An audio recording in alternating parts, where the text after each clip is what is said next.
Hi, can everyone hear me without the microphone? Would this be an okay volume? Yeah? You guys? Yeah? Okay. Cool, that makes it really intimate and relaxed. Lovely. Thank you everyone for coming down. Wonderful to see you all. And it is such a pleasure to have Haeni with me in the beautiful Dean Street Townhouse. I really wanted to put on an event like this because I was seeing in the clients that I was working with a real challenge when it came to kind of smart casual dressing. That every day, what do I wear for my actual life, not my kind of editorial life, the thing that I need to take me from the beginning of the day to the end. I also have the pleasure of working with a lot of women who are very entrepreneurial, and they start their own businesses and they have passions and dreams, and I think it is fascinating to get a bit nosy and to hear about those people that are actually doing it and actually putting together the incredible businesses and are there to inspire us. And really these events are an opportunity to do that, an opportunity to kind of see the leading lights that are kind of rising within the fashion industry and see what they're creating and how they are championing real women, how they're helping real women, so that we can all go about feeling a bit more confident with who we are. Just to quickly tell you a little bit about me, and then I'm going to go on to Haeni. My name is Lulu Storey. I am a style and confidence coach, and I'm really passionate about helping women to feel empowered in their clothing every day. So that means not just looking great, but actually learning how to feel great. And I've set up an agency that does this and helps women every day. So it goes from everything from the wardrobe detoxes through to the shopping, but everything has that under layer of actually understanding what you need from your clothing and how you project yourself. And for me, when I came across Kitri, I was like, okay, this is a brand that gets me. So thank you, Haeni. Could we have a round of applause for Haeni? Fantastic. So I'm going to use my paper just for this because I just want to make sure I give Haeni the introduction she deserves. Oh gosh. Haeni's had an amazing life, and I'm absolutely fascinated because you're from South Korea. Yes. Originally. Yes. You came to England when you were 12? Yes. And did you speak any English at that point? I spoke very basic English. Okay. It was mostly kind of food related. Oh. Necessity only. Yeah. But yeah, no, I learned a bit of English before, but not really kind of thinking that I was going to end up here, really. Yeah. The only reason why it kind of happened was that I wanted to be a ballerina, and it was quite difficult to break through into the kind of world stage in Korea. So my family kind of gave in and sent me abroad, which I didn't really want to do. So it was either England or Russia. Kind of glad I ended up in England at the end of the term, and my husband here and everything. But yeah, so that's the reason I came to And so that was very much your passion that you wanted to. Wow, at 12 to know that, to go off to the other side of the world. Well, since the age of 8, really, I didn't really know anything else. I just kind of lived and breathed and just kind of, that's all I dreamt about, really. And it's quite unusual, I suppose, to kind of dream about that. But kind of took it to the kind of next level, and I just kind of thought, you know what, if I want to be the best, then I can't be here. Like, you should send me away. And obviously, it's not easy sending your child away, and it's going to be always difficult for me as well. But I just didn't even think about it. All I wanted was like that end goal. And my mom always says, like, the day that you left Korea, she was like waiting for me to kind of look back as I walked through the gate, to just kind of cry or like look back and kind of regret. But apparently I just didn't even look back. I just said, okay, I'm off to England, like, be a ballerina, and that was it. But yeah, and then hard realization of how difficult it is really hit when I landed here. But yeah, and it was a real focus and gave me a huge amount of discipline and passion and how to pull through in terms of, anything that you kind of come across, how to kind of overcome your fears, and all of that has been really, really invaluable. It must in life be. in general. Yeah. So was there ever any kind of thought in your mind of one day I'd like to own a fashion brand? Not at that point, to be honest with you. I was so focused on doing ballet that I didn't really have much room for anything else. Mm-hmm. But I've always loved fashion. I've always like. Yeah, tell me about what does your earliest memories of clothes. What was clothing in South Korea? What was that? Very different fashion in South Korea. And back in the day as well, my mom was always very artistic. She was an aspiring artist. And my aunt, my mom's sister, she actually worked in an atelier and she was making clothes. Okay. I didn't know this until a lot later. Wow. But it kind of ran that side of the family, which was really strange. And my father always worked in kind of manufacturing and sourcing for various different types of clothing, as well as like objects and like gifts and things like that. So I suppose I've always been around it. But I just remember really hating my mum for making me wear stuff. I think, like when I was little, she used to just make me wear the most kind of out there fashion for a little child.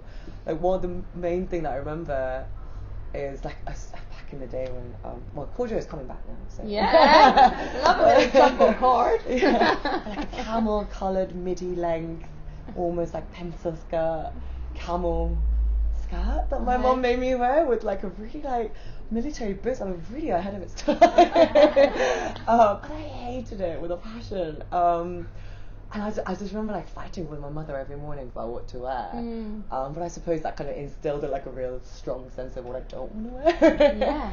But yeah, I mean there are various different things. But ballet is a really difficult road, as you can kind of imagine, and not just your passion but your body type and lots of different things kind of come into that. So it was very difficult to kind of overcome those in the end. And once I decided, okay, maybe I'd like to look at something else. Like what do I love? And I've always loved kind of fashion, and yeah, I mean that's the way I got into kind of thinking, okay, you know what, this is what I'm going to do. So you then you went to school in rugby. Yes, I did. I did sixth form in the Midlands. Yeah. Okay. And then you studied at King's College. Yes. And you did, for me, like this dreamy mix of French literature and business. Yeah, I mean, quite a random two mix. kind of a very focused side and quite a romantic side. Yeah, I think that kind of like, I'm just generally like that. I'm a bit left brain, right brain. Yeah. Like you've got a bit of creative side and you've got a bit of business side. Once I decided I wanted to be in fashion, I always kind of imagined myself to be in the fashion business. Rather than fashion design. I've always felt like I had a really strong vision of what I wanted it to look like and how I wanted it to feel, but also I was always interested in how to make that actually a reality. So I figured, I mean, ballet terms are all in French, so French was something that I was quite familiar with from when I was younger. I've always loved literature, but also I didn't want to really like kind of leave the other side of my brain unnurtured. So that's why I did did them both with the view of going to Paris to work for like a fashion brand. Back then I just thought, like fashion has to be just in Paris, and I wanted to work in the business side of things, so that's why I kind of did that, if that makes sense. So you went to Paris. Yeah, I did. And you worked. Yeah. Who did you work? Well, I did various different internships across the industry. More on the luxury side of things. You're just basically running around, getting coffees, getting shouted at in French that you don't understand. So you're definitely not afraid to move where the action's happening.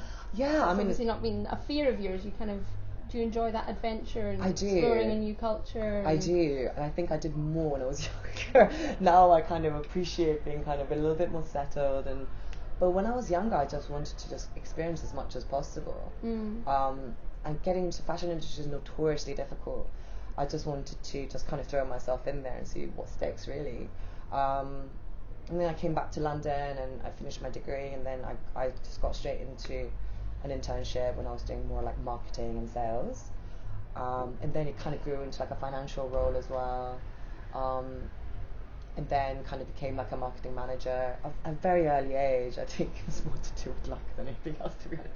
My predecessor almost kind of had a mental breakdown, and I was the only one who was there to pick up the slack, and I just kind of ended up, But you're obviously not scared to take on responsibility.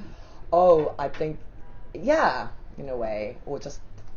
Or you just go, yeah, okay, I'll do it. I didn't sleep for a few months before putting on my first, helping to put on the first fashion show, because I just didn't have any experience like that before. that was pretty stressful. And did you enjoy the creation of putting on a fashion show? I think, organisation, but also just kind of bringing all different aspects together has always been quite interesting to me. Not just creating something, or not just, looking at the numbers or just strategy. I think just kind of combination of everything is what makes it a really compelling brand. And I think, you can have really brilliant designers, you can have really brilliant strategists, but they're, for someone to be able to kind of overlook all of that and trying to bring that together to take that on, I think that's something, that's I suppose what makes you a business owner really. Like starting your own thing, I think you need to be put on lots of different hats. And I've always loved the variety of that. So you started Kitri last May 2016? At the end of, where are we now? 2017. At the end of 2000, we're about to go into 2000. So 2015, end of 2015, Okay. I started preparing, conceptualizing. That was back in Hong Kong actually. So after Paris, you then went London. You went London. And then once I've started kind of understanding a little bit, a lot more about luxury end of the scale, by then I knew I wanted to, have my own brand and have my own business, but I had no idea about production. I had no idea about sourcing materials. I kind of knew one side of the business and not the other. And I just kind of felt, if I wanted to start something, like I'd be so stuck at how to start this, how do I go about sourcing something, making something. So I took the opportunity to go to Far East and just kind of doing it. Well, I'm getting the vibe that you just kind of decide, I'm going to go and learn how to do that. I'm going there. I'm going to do it. It was a great opportunity for me to actually start doing that. At that point, I think I had good years in London, and I wanted a bit of a change, but also it just kind of worked out in the end. So I started doing that. Nearly 5 years. Okay. And I lived in Shanghai, lived in Hong Kong, had a great time, but also, really got to grips with how to source things, what material makes a good garment, how, different kind of techniques, and how to manage factories, and how to manage, sourcing agents, and how to manage all of that. So that was really instrumental. So lots of great skills, but I think the thing I'm always fascinated about is, if you are somebody that's going to go and do your own thing, your own business, or even if you're in a career and you want to kind of take it to the next level, what was that moment? Do you remember the tipping point? Do you remember the moment you kind of were like, okay, I'm ready? I don't think you'll ever have that. I'm still petrified every day. I can't think of a crystallizing moment when I thought, this is one that I'm going to start my own business. I think I've always had that in me to go, I want to be my own boss, ultimately. I think that's what I've had. But the moment I remember really clearly when the idea for the brand kind of crystallized itself is, I had a really tough day at work. I don't know, you can imagine how that feels like, particularly in fashion. It's just kind of relentless. A really long day, walking home in Hong Kong, and I just really fancied treating myself to a nice piece of clothing. You know what I mean? I wanted to kind of feel good, buy a nice top, buy a nice dress. And I walked into every single high street shop. Not to name anything, but I went in. You can't name it. And I went in there with my wallet open and ready to buy something. Just to kind of I want to, not that I rely on shopping to make me feel good, but just wanted to buy something nice.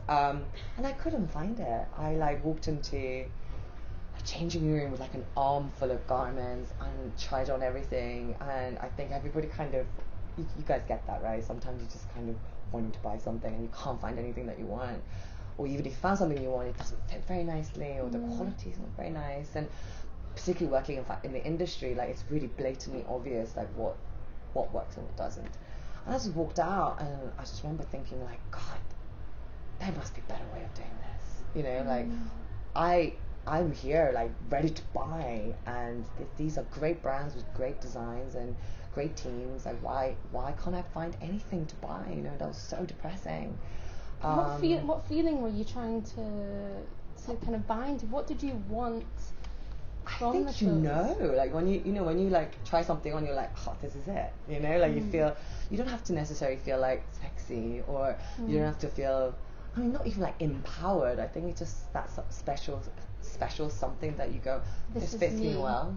This represents me. Yeah. This is like me on my best day. Like that's kind of what you want to feel, and I couldn't really find that anywhere. And then I started asking around my friends, how do you feel about, where do you go shopping? That was the question. I didn't know where to go anymore. I think I kind of grew out of all that kind of high street fashion, like fast fashion, but didn't really have all the inkling to spend 500 quid for a dress. So there was a bit of a gap, and I didn't really know where to go. And I searched high and low, and I couldn't find anything. Yeah. I see it a lot. I really, really do. I think people have kind of outgrown that, maybe they haven't even outgrown the Zara, they've just outgrown the Zara experience. Yeah, maybe. And it's, when you are going somewhere, I really want to talk about your pop-up, because I think one of the things about shopping nowadays is the experience that people are getting. And the challenge that you're having if you're going into shops and you're not finding those items, and the price point is just also meaning that you're buying into pieces that haven't got that quality. They don't, when you're saying a lot about yourself, because you're buying things that you don't add the worth that you deserve.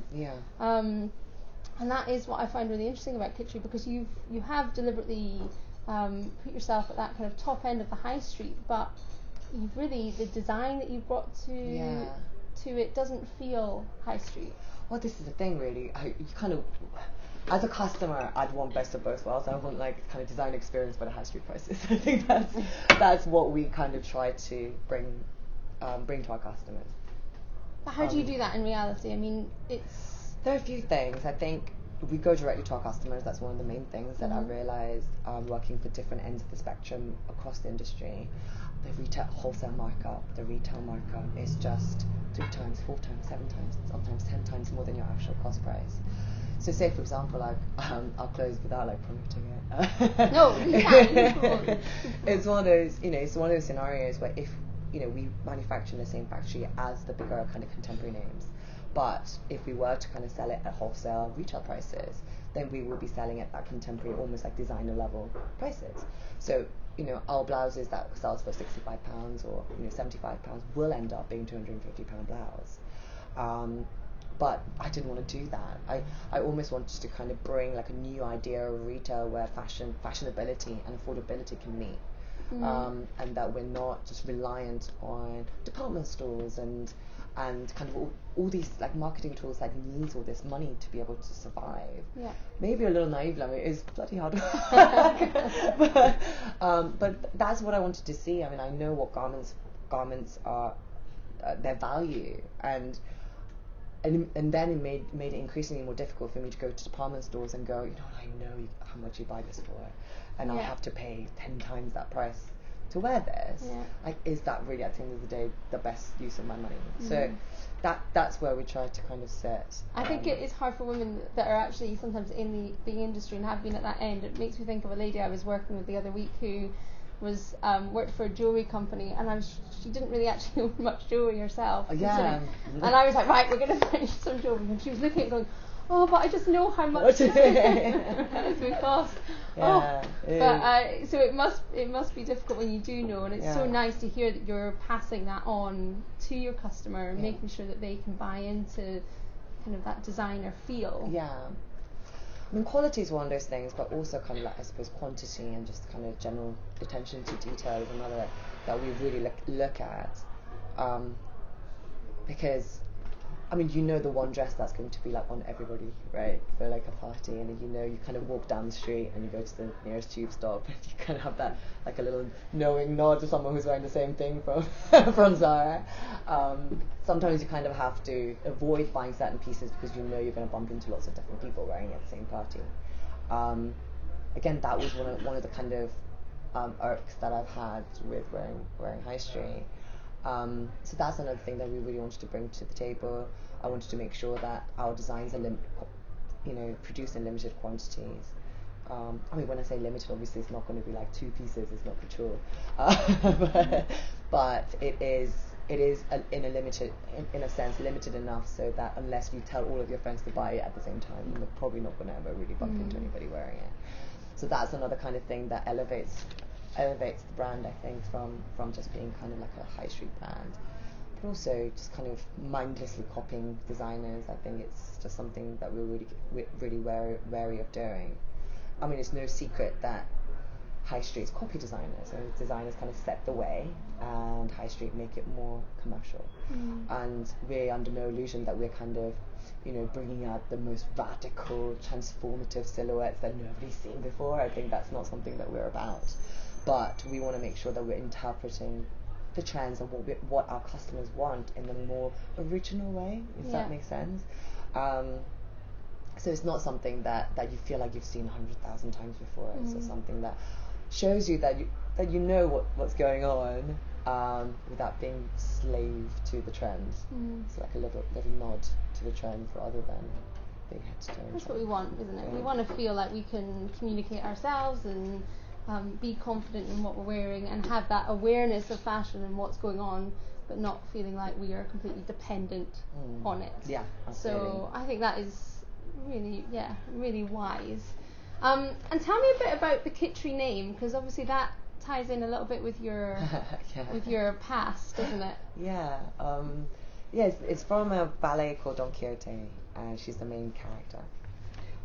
She's the main protagonist in the ballet, and she's I really liked her because she's one of the first ballet roles that I danced, which was, you know, very memorable. But all the little girls wanted to do that dance because she has like the best accessories. she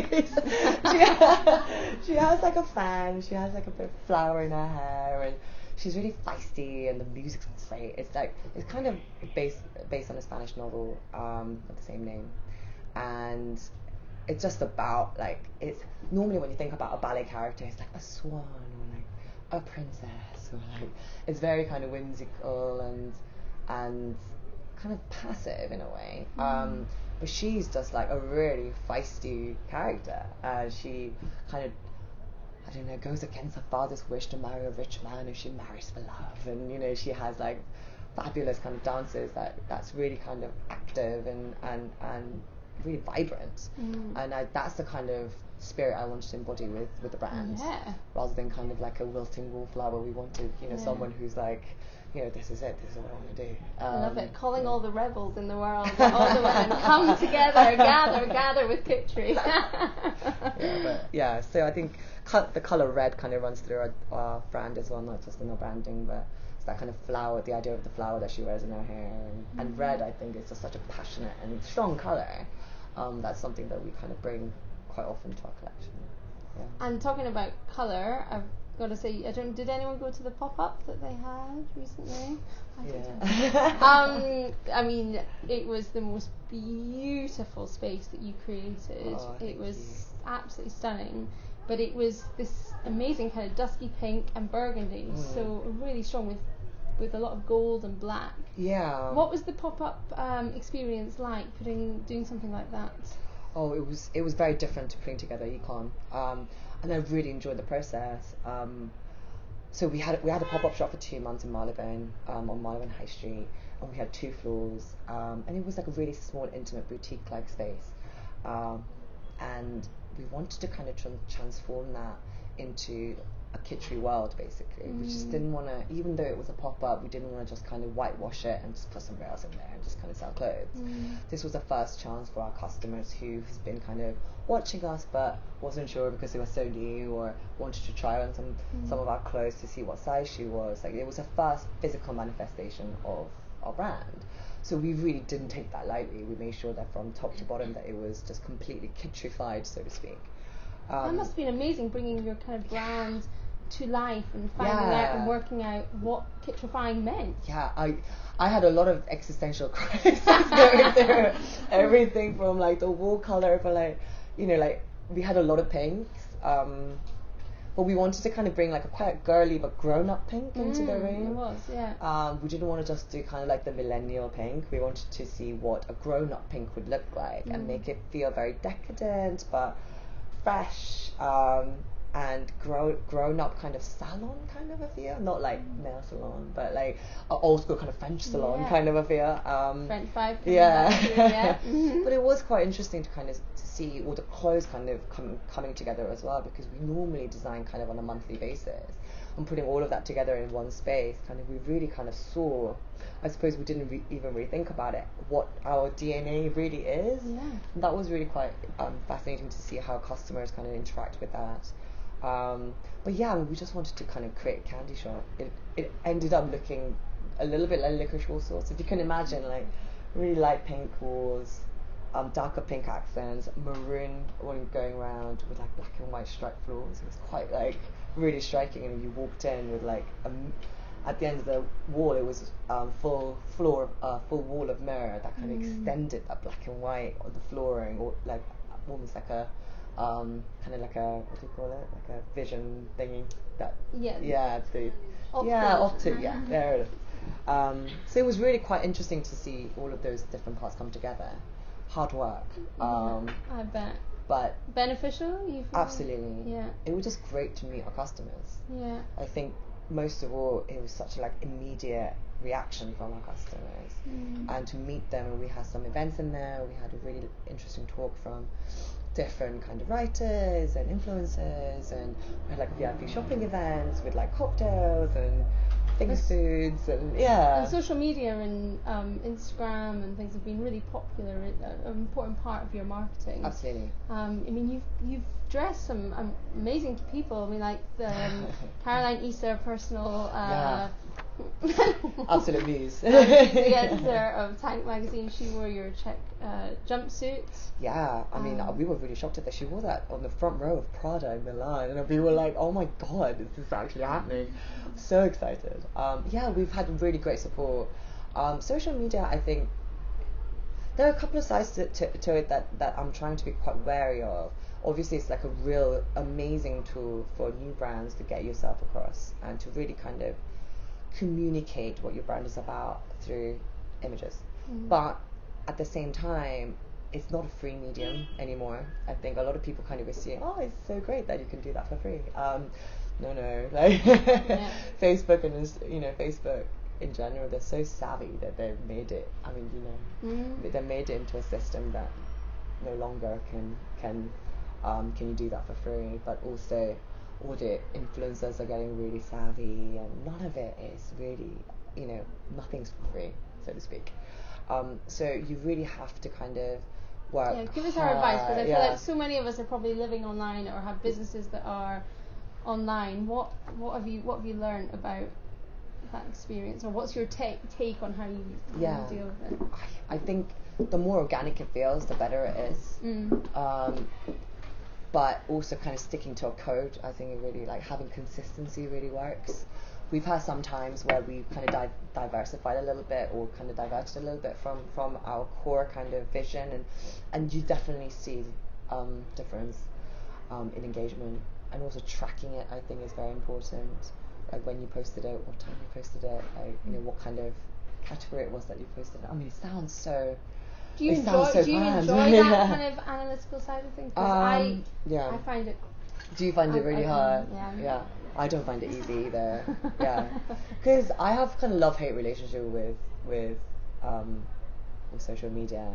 I kind of hate putting myself out there so much, but for the brand, I think it's great. Yeah. So you have to kind of like have two separate personas. I think true millennials are a lot that they get on with it a lot easier. Yeah. So our social media person, they tend to be like second nature to them.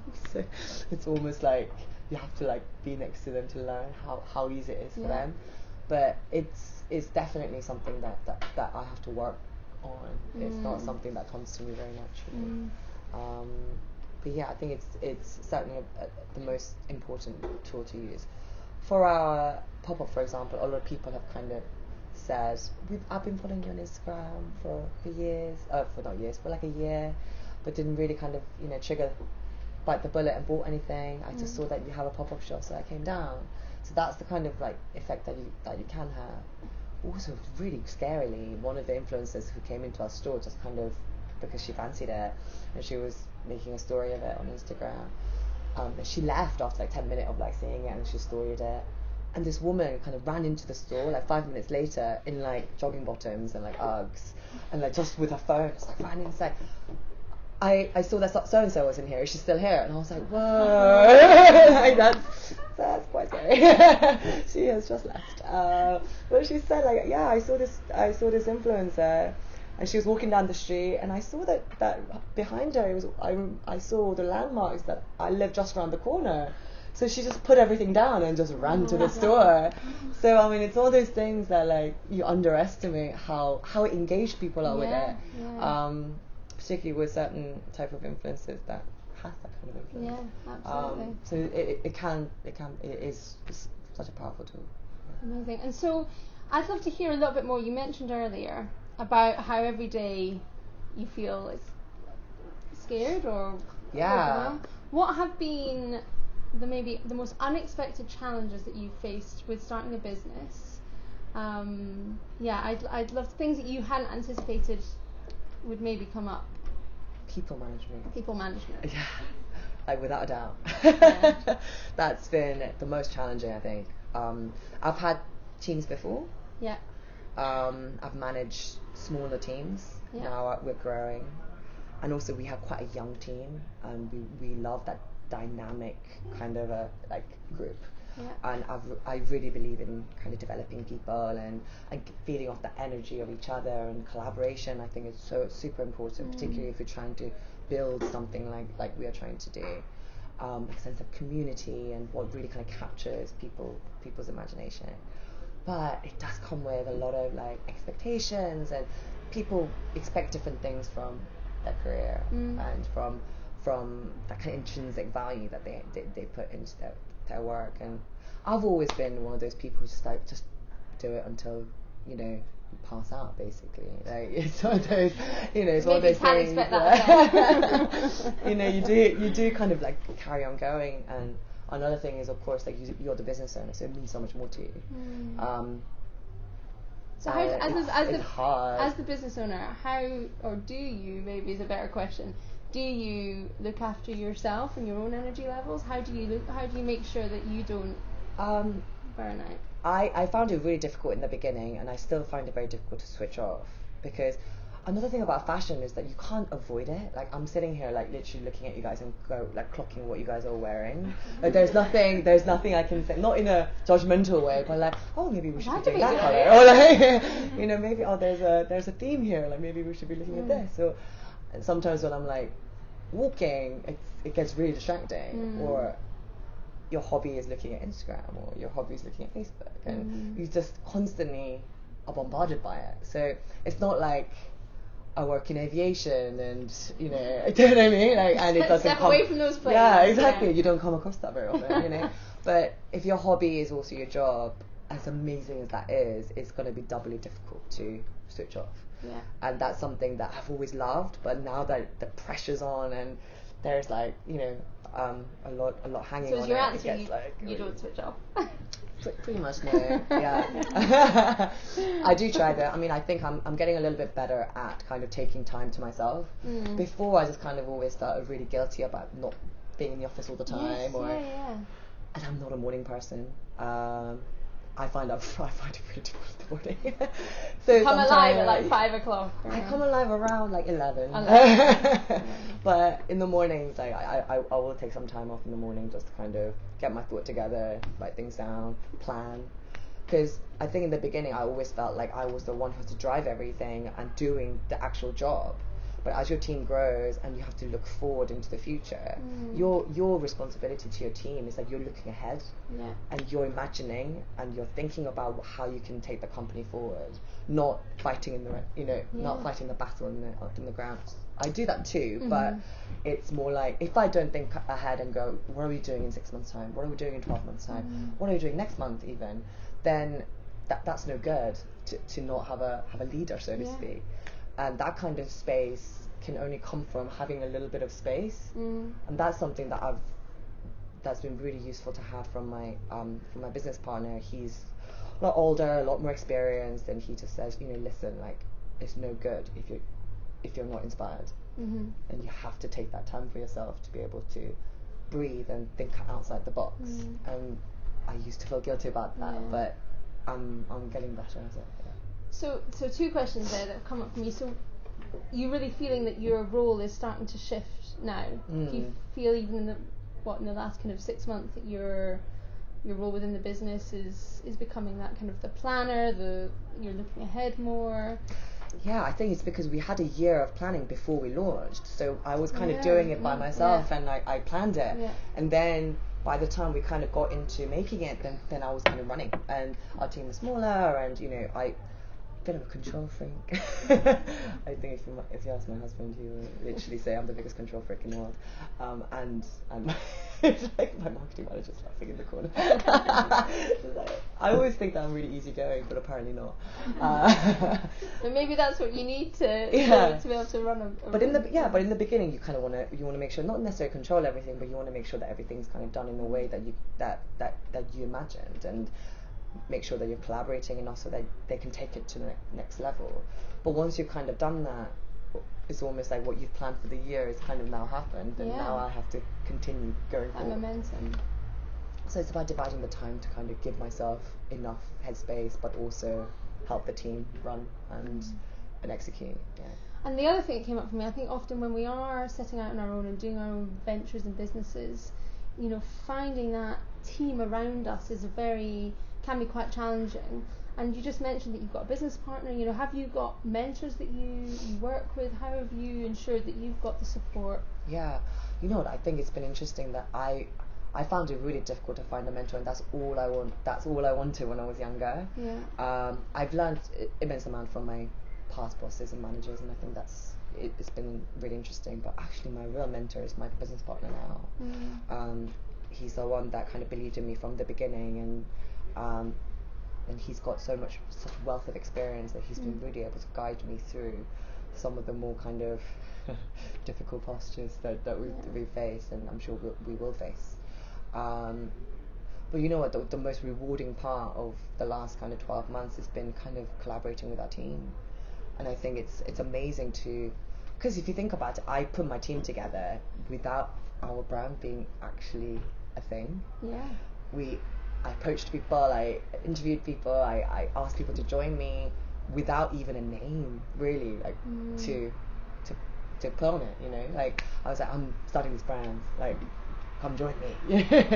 And the fact that people have joined me from the beginning, you can't ever forget that, but also they bring a certain level of kind of professionalism and passion to it that it kind of, you feed off that, and I think that's really important, because you can't do everything yourself, particularly if you're trying to kind of build a lasting, growing business.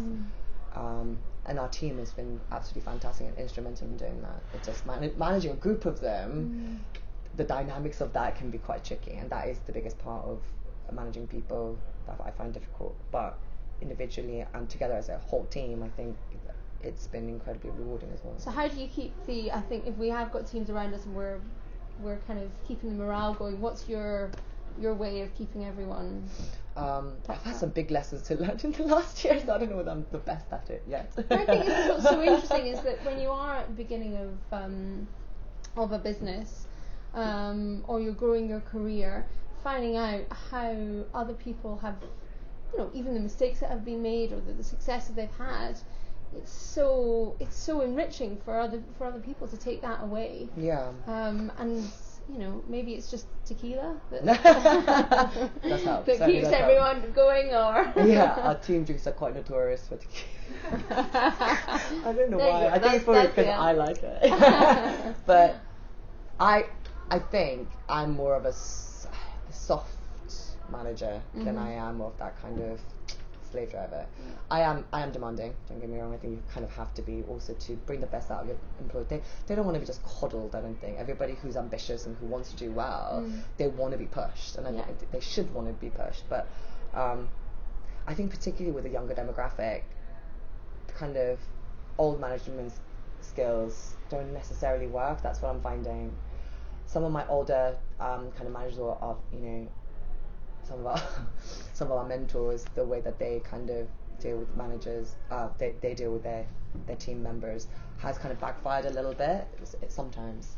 that kind of idea of back in the day, fashion used to be very like ruthless. You know, like you do this or you just stay until it's done, or you know, nobody cares about what you that kind of a management skill just doesn't apply.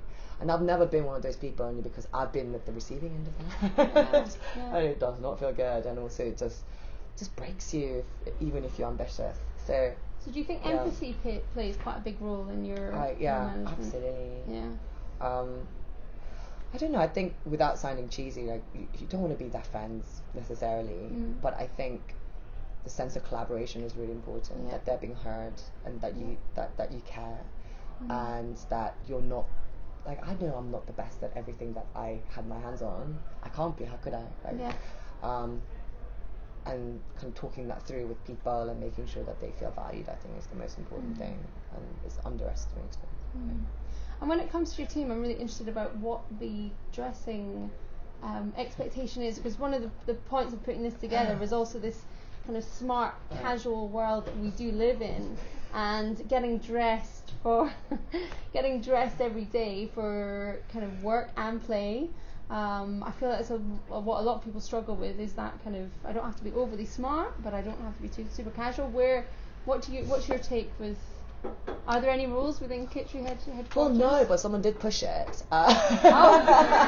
Someone turned up like. Was it your husband? He turned up in a onesie. No, someone did turn up in a lace bodysuit with just like a flap bra underneath, and that was like, we're pretty casual, but that was like pretty raunchy. You just like, when they walked in the door, you were like, oh, I'm gonna have one of those conversations. You know, I didn't. I let each other do the talk. No, I let each other do the talk. Because everybody's like, whoa, that's a bit raunchy. Like, so they kind of like had that little thing, and they had a chat. But it was also interesting to see like how we are a fashion house, so it is a lot more casual. It's not like we ban jeans. It's not like you can't wear certain things or short skirts, or you know, it's fine as long as you feel you feel good and you look professional, and as long as you know who you have to work with don't feel uncomfortable. I think that's where it lies. I think most of the time we dress pretty casually and comfortably, only because we run around so much. Our office is divided on 2 floors, so 2 sets of flights, but there is a lift, but stairs is quicker, so we spend our whole time going up and down the stairs. So everybody tends to wear pretty comfortable shoes with like heels under the desk. I think everybody kind of has that. But we tend to dress quite casually. But I think the only thing that I'd say is like just something that revealing was a little bit. But other than that, we're pretty easygoing. And do you find that the team kind of bring ideas about what they're struggling with in their wardrobe? Does that come? Or even in your own wardrobe, has that brought up kind of, well, actually maybe we need to design? Yeah, I have a Kitri challenge that I set for myself. I don't set it for others, but I try to wear a piece of Kitri every day. Yeah. And sometimes I don't, only because I want to test other brands' products to see how that is working. But most of the time I try to wear at least a piece of Kitri every day. That kind of helps me think, if I go to my wardrobe and go, I really wish I had this, but I don't have it. Yeah. Then you know that's the kind of gap in the range that you need to work on. And I encourage that with our designers as well, that we always kind of start each collection with, if you walked into your wardrobe today, what would you like to wear? Like what do you wish you had? What is like your dream piece that you can't find anywhere? And that's how we start. We tend to start that way. And I think that's so important with businesses, that you start with a genuine need, a genuine issue. Yeah. You know, it has to come from a real human place for it to then touch human people. Yeah. You know, it can't be something that's fabricated. It has to really solve a problem. And I think a challenge is a very clever thing to do. No, well, I would recommend challenges to all of you. I did a 30-second style challenge, which is similar vibe, but this was after I had my little girl, who's now 2.5. Yeah. And I was suffering with postnatal depression, and I'd put on 3.5 stone, and I was very lost with who I was. And I decided I would do something that would take 30 seconds every day just to boost my confidence. And it sounds similar to that Kitri challenge, although you've got the kind of the brand as the focus, but essentially it's putting on a nice, beautiful piece of clothing. Yeah. And it's amazing how much it must give you that focus on making sure that you're gonna kind of look your best. Because is there pressure when you're running your own business on your own appearance? I mean, luckily I'm normally so busy that I don't really think about my outfit until the very, very last minute. And then I end up just kind of running around my wardrobe going, oh my god, what am I gonna wear? But it does put pressure, particularly for events like this. When you're like sat in front of people representing your brand, you don't want to kind of seem like, oh god, why should we buy anything from her? You know, like that's one of the big kind of worries. But no, there's definitely a pressure, but also I think it's just nice that it's just nice that you're real. You see a lot of these kind of influencers and like kind of at the high end of the spectrum, like really groomed. These people don't really do anything else other than grooming themselves. You know, they don't actually like, that's their job to look brilliant. You know, and you always kind of forget that. So yeah, I try not to be too harsh on myself. I think running a business now as well, like, gave me less time to be so caring so much about like looking perfect all the time. Yeah. I think that's the whole point of Kitri as well. But we don't.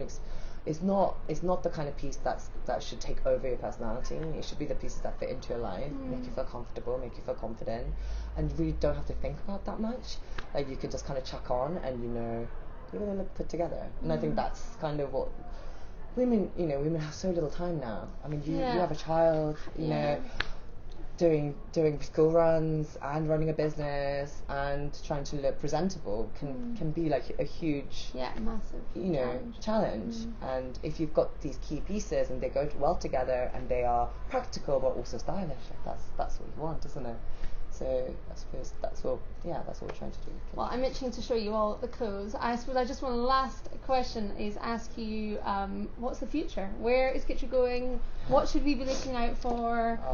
What's happening? Can you tell us any secrets? Yeah, it's really corny, but if you ask our team, we always say world domination. Love it. Really super ambitious. But yeah, next year is going to be quite special for us. I think we're looking for kind of more expansion into maybe different geographical locations, really kind of making sure that our categories are expanding to the way that our customers want to see us expanding into. So we've just started doing knitwear, which has really great reaction. It's a beautiful. You look great in that, actually. Wearing the knitwear. The knitwear is special though. I really feel. Yeah, it's had a really good reaction, so I'm really pleased with it. Our sweatshirts did really well, so we're going to expand into t-shirts in the summer, which I'm really excited about because I live in t-shirts in the summer. But also, I'd really like to start doing coats as well, which is another thing that for next winter we really want to expand into.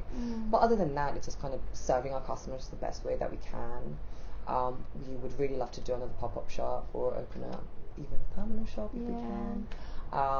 And just kind of making sure that we're kind of building on the momentum that we've that we've managed to achieve this year.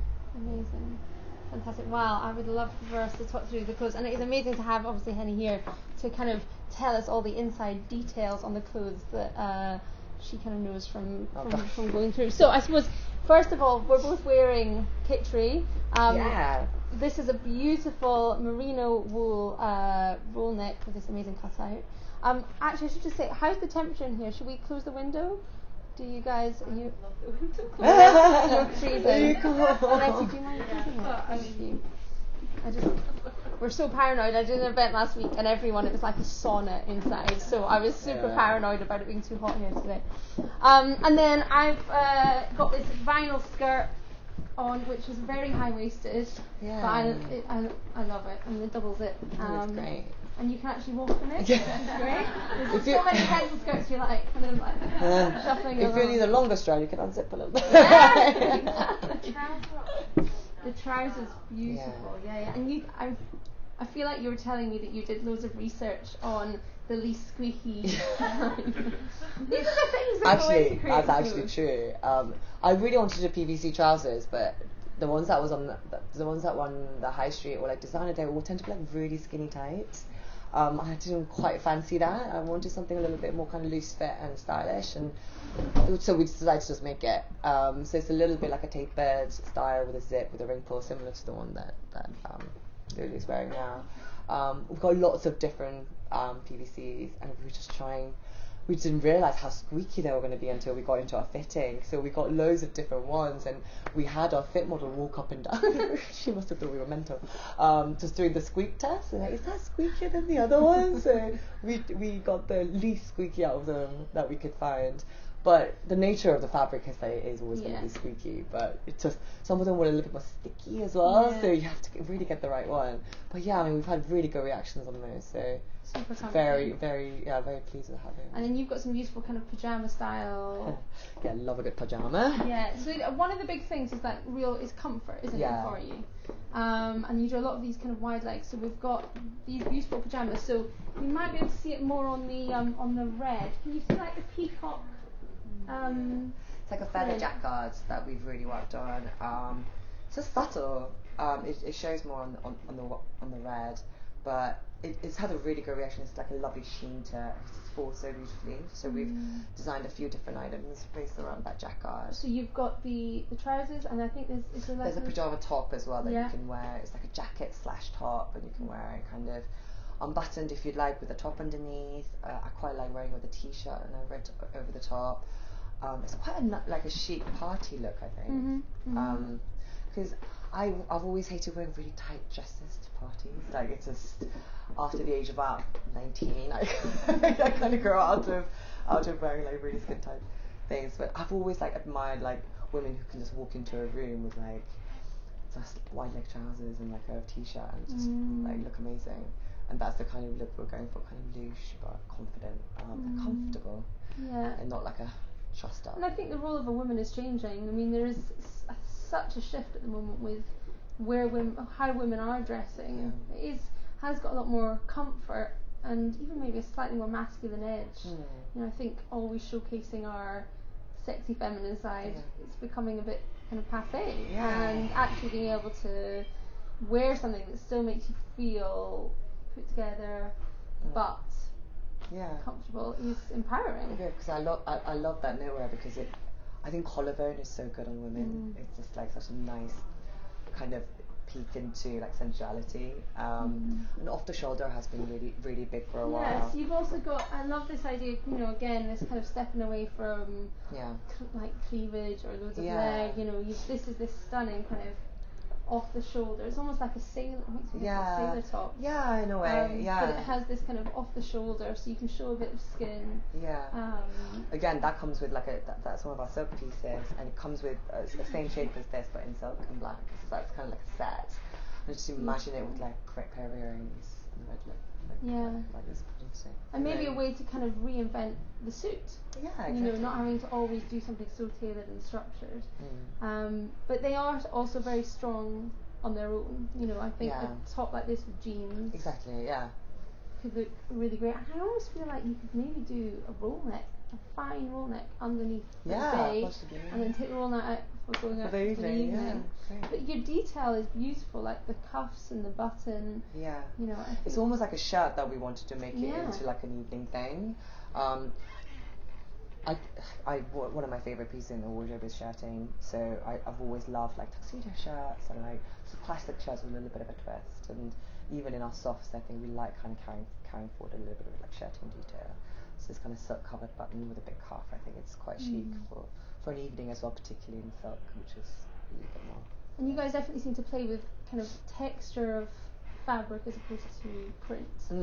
I was joking earlier that if you had a spirit animal, it'd be panther, not leopard. You know what? I'll probably be a hybrid, but probably a hybrid, because leopard is a neutral. Well, it's true. I go with everything. But yeah, I'm normally more. I mean, it's very rare to see me in pink, for example, but I quite like this. But yeah, I think black and white is so easy to do really, but I like an accent colour. Yeah. Until now, we've had very little kind of print handwriting, but going forward, we're starting to experiment with print as well, which is quite exciting. Yeah, so you get to see more print next year. Okay, cool. I can't wait. So you were saying that red is one of the kind of key company colours, and this I believe in the green has been one of your most Yeah, popular. the one in Emerald has literally sold out in 2 weeks. So we were. So that's kind of Yeah. much more like that. Like a wrap. Yeah, exactly. Yeah, again, I love that red. We're playing around with different tones of red, and that's more kind of like a muted but ruby kind of jewel tone, which is so lovely. The shape as well, like I quite like the fact that it's covered up. Yeah. But you still get a weight, like the cinching in of the waist is still very sensual. Exactly. But, but modest. Yeah. I mean, for the summer, I think we might bring it back maybe with a V-neck. Maybe in a different fabric, but we really enjoy kind of wrapped styles at the moment, which is quite universally flattering, I think. Yeah, and great for Christmas and mince pie consumption. Exactly. Yeah. And I think one of the things I'm really impressed at is the way that you do really think about how people can transition their outfits from day into evening. It's you have this real practical support, and this jumpsuit is an example of that because let me come back. No, I can come back. Yeah, I mean, feather is such a big trend for this season, and we just wanted to see like how to make this practical and worth the money of investing in a feather jumpsuit. I mean, how many times you can actually wear a feather jumpsuit in your life? I love the idea of a feather jumpsuit, but I just wanted to make sure that it lasts. So we've kind of come up with a way of doing it, make it detachable. So we've got poppers all the way along the inside. And then you can take the buttons off, and then it becomes and then it becomes just like a normal jumpsuit that you can wear in the summer. And then also you can wash it then, which is quite nice. Because the perpetual problem is like, how the hell am I going to wash feathers like without making a mess of my washing machine? So you've got a really wide sleeve. For those people that know about pockets. Yeah. Pockets on the side. Really big pleat. It was inspired by this beautiful piece of beautiful jumpsuit that we saw in a vintage archive. And it almost looks like a maxi dress when you wear it. But also with the feathers, kind of add a bit of zhuzh.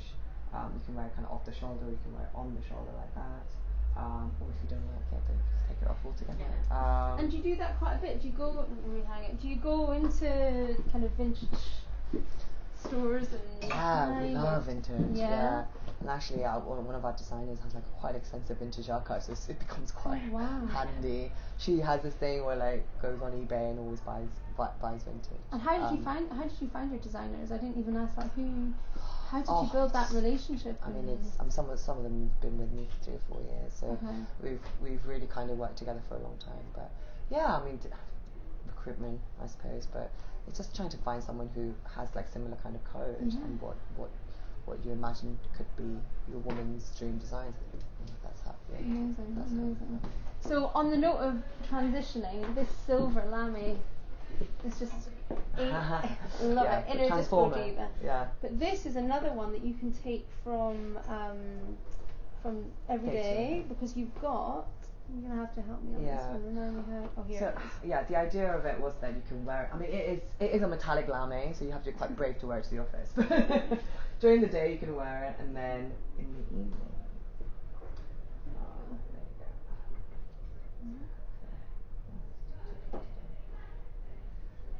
You can put it on your shoulder. Unbutton a couple. And you kind of can wear it off the shoulder. So that's how it's been designed. So during the day you can wear it on the shoulder. And I also feel like, because this has been something that we've seen a lot on the kind of on Instagram and the trends, having that kind of shirt off the shoulders. And maybe in 2 years' time that might feel a bit dated, but actually it nods to the trends now. But then you can then keep it really classic by taking it back to how it was. I think metallic is so in as well, so it's going to be quite interesting to see how people style this. I always love seeing how people style it. Yeah, and has this got buttons all the way down? Yeah, it's a shirt dress. Yeah, I mean, shirt dress. It's got like slight 80s vibe to it. It's kind of, Shirt dresses, when I'm working with people in their wardrobes, tend to be the kind of thing that they've always just worn as a little dress, and then I'm like, right, unbutton it, jeans on, t-shirt. It's amazing how you can completely shift something and actually almost use it like a long cardigan. Yeah. And it can be very dramatic. Yeah. So I think shirt dresses are a really, really powerful thing. And we have another kind of shirt dress here, which is this incredible rust colour, and it's like a kind of a trench coat, really, isn't it? Yeah, it's like, well, I mean, we call it trench dress, so we designed it so that even if worn on its own, even on its own, though, it's looking okay. It's okay, I can badger, I used to wear it. Yeah, come try. Sorry. But as a cover up, it also works as well. And I think in London, layers can be so important, because it's a little bit big for you then. When you're running around, having something that you can put on.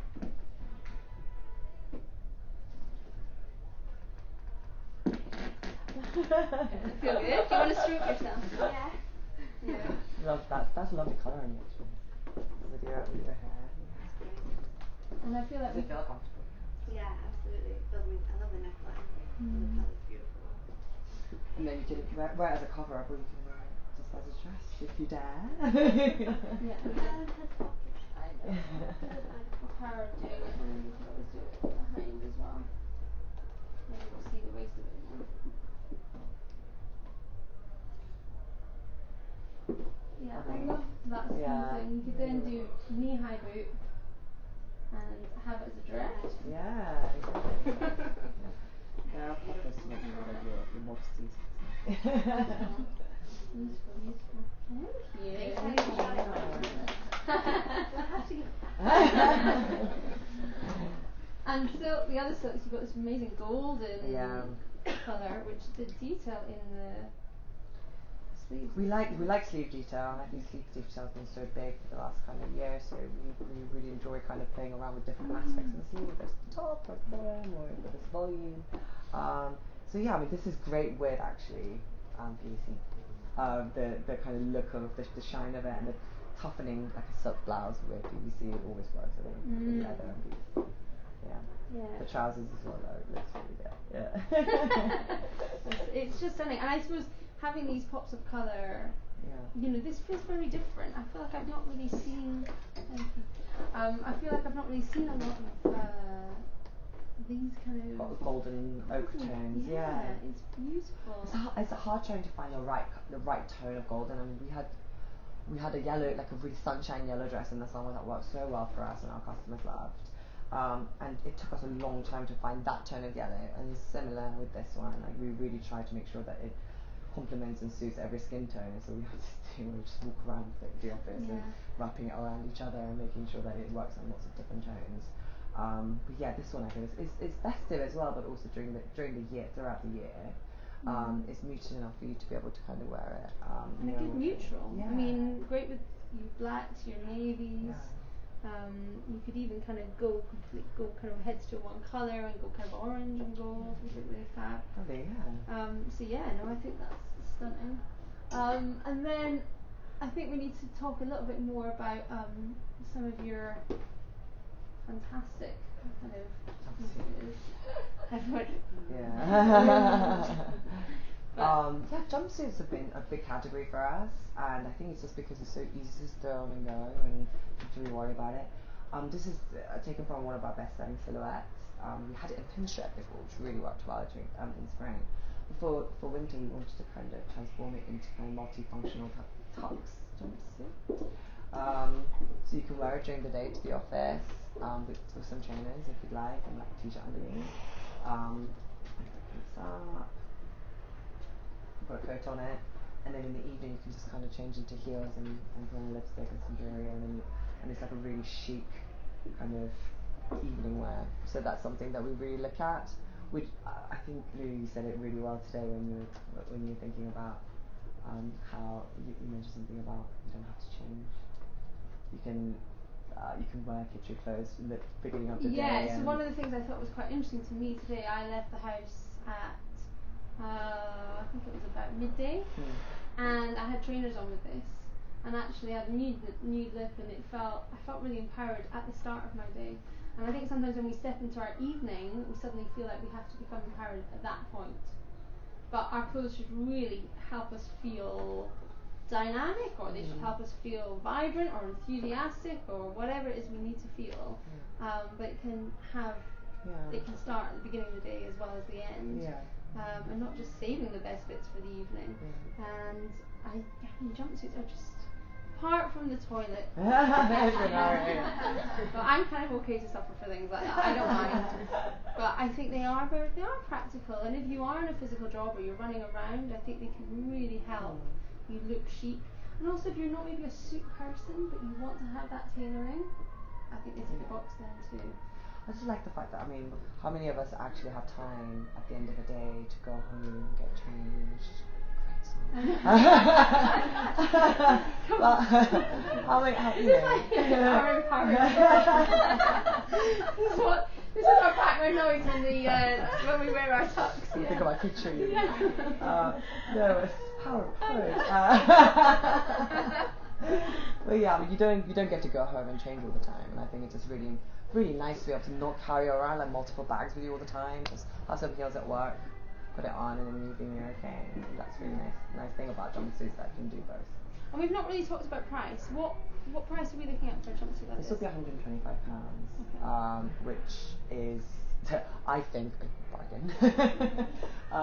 Our price range goes from £55 for sweatshirts to about £195 for silk dresses. Most of our dresses in jumpsuit that is not silk kind of is on £125, £145 mark. That's because I think that's just where you can really have fun. It's not so cheap that you feel like it's throwaway, but it's also expensive enough that you feel special buying it, and it is a kind of conscious decision rather than just kind of buying everything for the sake of it. But also that means that you'll get the quality of the fabric, you'll get the quality in fits. So yeah, that's where our key price points are. And from my experience, your self-worth is a lot higher if you're investing in things that you truly love and get you excited every day. But it's slightly bit cheaper for you guys because we're offering 15% off. So do sign up. We've got a mailing list going around at that. So I'll be sending out an email tomorrow that will have my discount for my services, and also a discount code that you can use on the Kitri site. So if you don't want to miss out, sign up. But yeah, I think having pieces you must have bits in your wardrobe that you pull out over and over that you just love, that were investment kind of pieces for you. And I think when we have those bits, it's amazing the difference in our wardrobes and how useful the wardrobe is for us. Absolutely. So you were talking a bit about knitwear earlier. We've obviously got your beautiful cashmere. And this comes in also a pale pink. And I just love the idea of doing kind of a sparkly trouser. And having two completely opposite pieces together. But these hoodies are just gorgeous. I like those pieces because you want to wear something, I mean, particularly like under leather jacket or something. I think that's such an easy piece to wear. And cable is really coming through for winter as well, so that's something that we wanted to kind of bring through. Because it makes it look a bit smarter as well, something you could then wear to work. Our knitwear is cotton cashmere at the moment, and we're just kind of playing around with different weights, and it's going to be really fun to play around with knitwear next year as well. Now that we know there's good reaction to them. But I have all of our knitwear, obviously. And in the winter now it's completely like on rotation. This one, it's really lovely to layer on the jacket. It's a good weight as well. I love it. It will definitely keep you warm. Fantastic. And then these are the sweatshirts that you were talking about. So we've got a series of sweatshirts that we launched at the end of the summer. This one I really love because it's really simple, but also has a little heart on the sleeve, which is quite sweet. So I mean, we've got this one. We have a black one that says noir but in neon, which was kind of like a nod to Stranger Things kind of graphic for the 80s. So that's online that you can see if you go online. I quite like a really slouchy knitwear at the moment rather than something really super tidy. So we wanted to have like a longer length arms and a little higher neck, just to make it look a little bit more 80s, but also modernise that a little bit. Yeah. So, it's Fab. And I've got they do like a blue, similar colour to what this is with. like a cowl neck. Yeah. Yeah, blue sweatshirt, and I have lived in it because it just feels that bit different because of the cowl neck, but it's a sweatshirt fabric. Yeah. And for me, I just need something a little bit kind of more structure around my neck. Warmer and cozier. Yeah, and I'm in love with that one. That's actually my favourite piece. I mean, the sequin. Yeah, only because I've always loved sequins, but I've never really found anything that felt quite grown up.